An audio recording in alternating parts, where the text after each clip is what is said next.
This is why we can't have nice things. I am convinced. So here's Heather Antos. Brace yourself right now. Heather Antos said on Twitter, interviewer, what is it like to be a woman in comics? Me. Well, the tampons keep the blood from staining the pages when I hold the pencil with my vagina, if that's what you're asking. This is another one of those instances where you can't have it both ways. Either you are an oppressed person, you're an oppressed gender, and life is much more difficult for you, and specifically made difficult in certain career paths, namely comics is one of the big ones.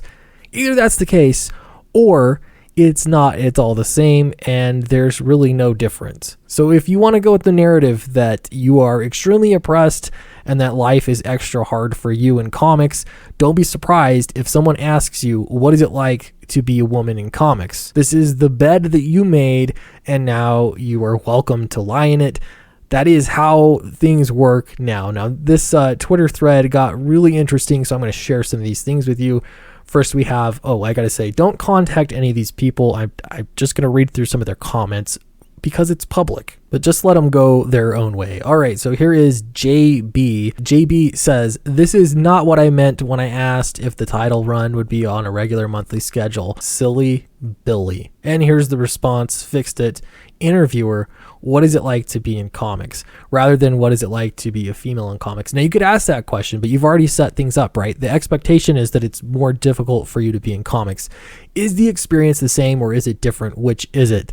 I hear the same thing being griped about with women actresses on the red carpet when they get interviewed and they get asked, what is it like balancing being a mom and being a star at the same time?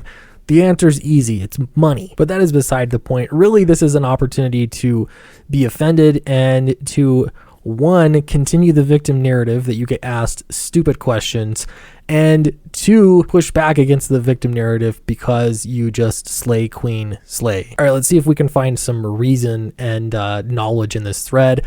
All right, Thomas Watson says, without knowing context, in a field that is predominantly male, it is possible they are asking about frustrations you have to endure because you're a woman. Not trying to pick a fight, genuinely asking as a guy, I don't know your struggles, but I'd like to know how I can support. I think the best thing here is not to try and figure out how you can support. The best thing would to be is insist that interviewers ask you, what is it like to be a man in comics? I'm sure we could think of all sorts of great answers to that question. And so I'm offended now. If nobody asks me that question, that should be the question. I'm going to come up with some good ones. All right. So Catherine responds, of course, this is what they're asking, but they never ask men what it's like to be a man in comics.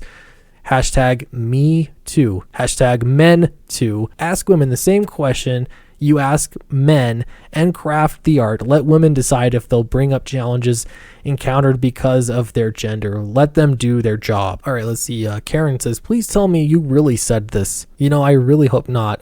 My understanding is that Heather Antos is not an artist, just an editor. So I think the pencils are safe. Rusty says, and Kirby dots are ruined. Ew. All right, Wiener says, now I know what it's like. Taking extreme offense for a benign question. Winner. Now that one deserves a like.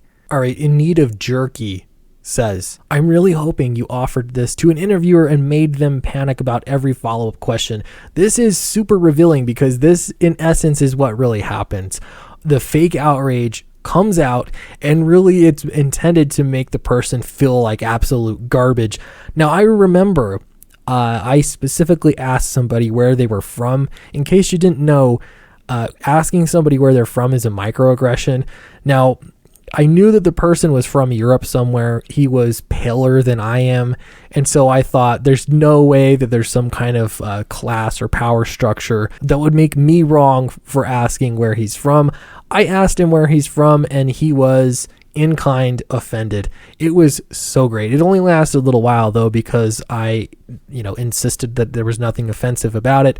And eventually he had to agree pretty quickly, because if you don't fall into the trap and be offended, then, it doesn't matter. They have no power over you. This is really what it's about. This is a power grab by trying to control what you can and cannot say. No wonder why more women don't get asked and give advice about being women in comics, because that is a really touchy subject, apparently, though I really don't think it should be. All right, here's a gift for you. Literally, me with my coffee just now. I have a hard time believing that, unless it was in disgust. I don't know. It wasn't that funny. All right, here's one from Sean.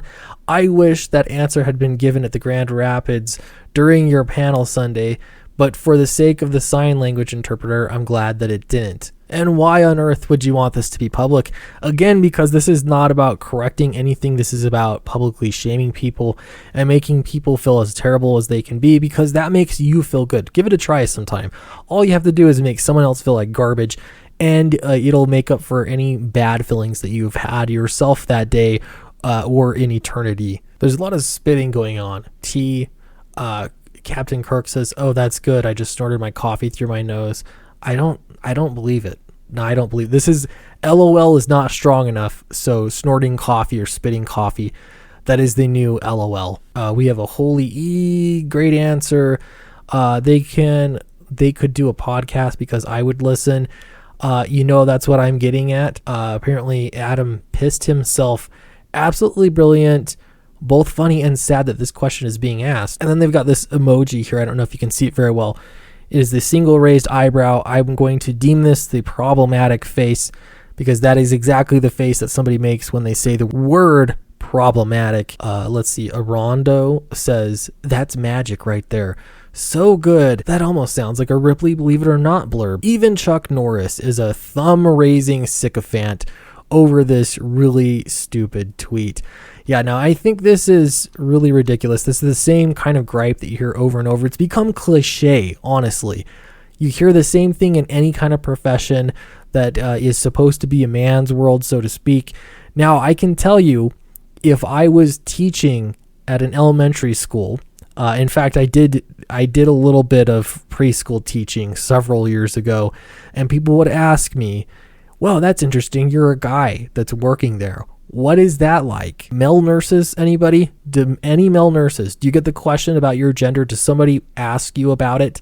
Now, it doesn't matter if it's true or not. There's a stereotype that is out there. In fact, there's a lot of stereotypes that are out there. So to be offended in such a sanctimonious way is really not helping you out with your case. But what do I know? Let me know in the comments below. Are you a woman that works in comics? If so, what is it like?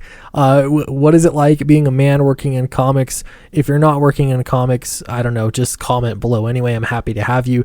Really, really appreciate it. Don't forget to like and subscribe. And if you enjoyed this video and my content, the best thing that you can do is join my mailing list. It is in the description below this video, and you get access to secret perks and all sorts of great stuff when I run my Indiegogo campaigns. So thank you very much, and I will see you next time.